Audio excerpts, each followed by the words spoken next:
Hi guys, welcome to this weekly analysis. I'm here on the Bitcoin chart, and remembering where we left off last week, I said that this inverted hammer could potentially spell a reversal, but we needed to break the top of it in order to confirm that. That never happened. Jump down onto the daily time frame, and I highlighted that same area. There was a reversal in this area, and I said that we would need to break that to confirm any kind of upwards price action. I also said that I would be leaning bearish based on the wider context of what's happening in the market with the Fed raising interest rates and unwinding its balance sheet.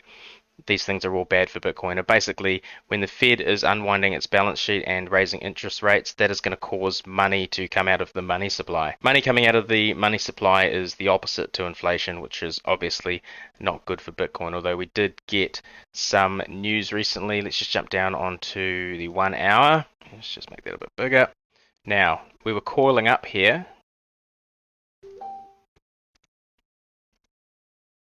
We were coming to a point, and right around here is where the CPI data from the United States came out, and we learned that inflation was up. It's a little bit counterintuitive because you would assume that inflation up is good for Bitcoin because Bitcoin is seen as an inflation hedge.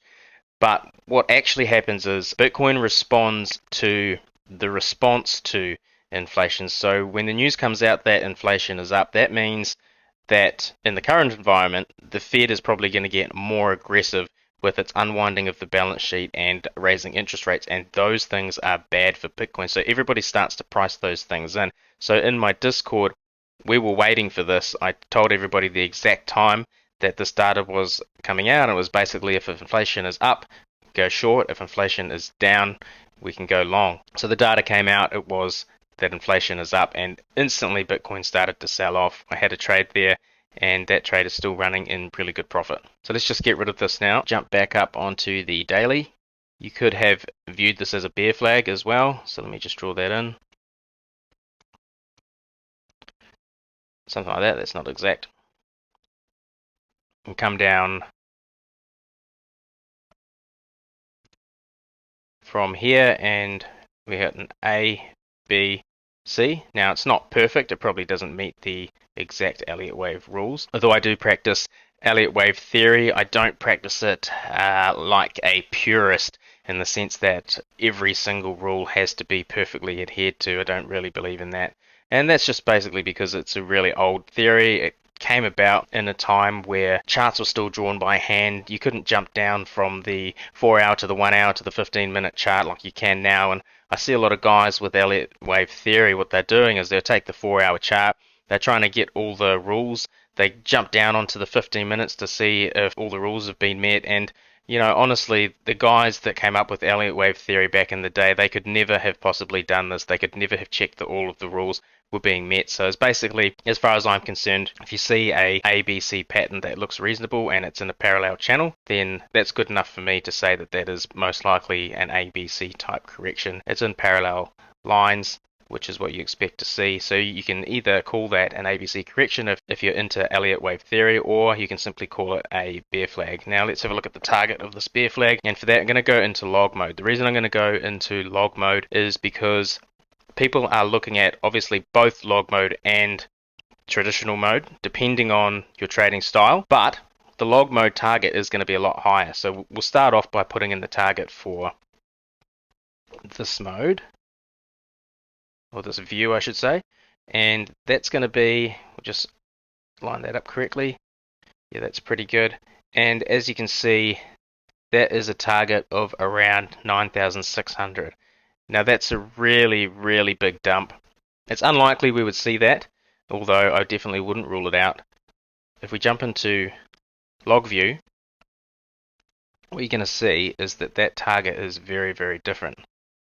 So jump from there to here.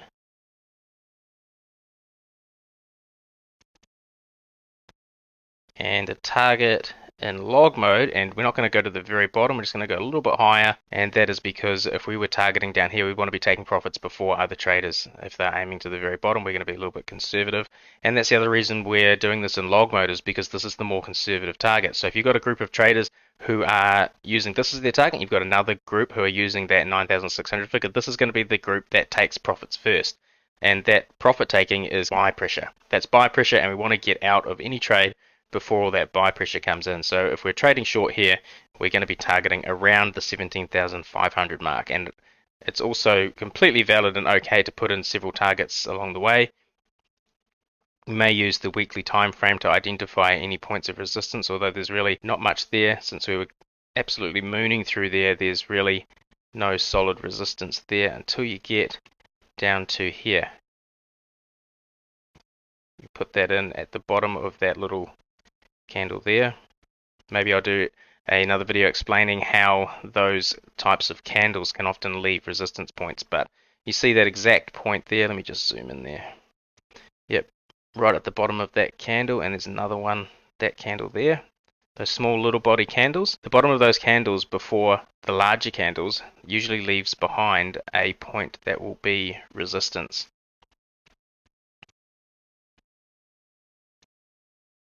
So it is a bear flag.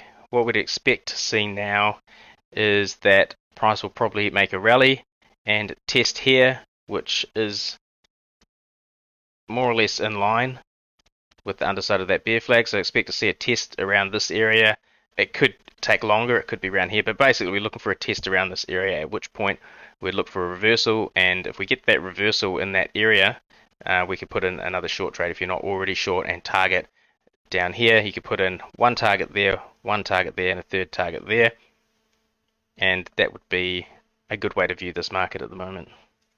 And I should add that the bottom of that wick is probably going to be a little bit of support there as well. Now, of course, there's absolutely no guarantee that price is going to fall all the way down to this area, but that is just what I'm seeing on the chart. Of course, there could be institutions that are targeting specific price ranges in this area for buying, and that would bring in some buy pressure, but we can't see that on the chart. So we just trade what we can see, and what we can see is that we have a bear flag with the target down here. We know that the market conditions are not good right now with CPI coming out, inflation is up. The Fed is probably going to be more aggressive in its unwinding of the balance sheet or raising interest rates to try and get that under control, because there's an election to win and inflation is the #1 concern of Americans right now. So that's what I expect to see. Let me know what you see in the comments. Please, guys, like and subscribe. It really helps build the channel. And I'll see you in the next one. Cheers, guys.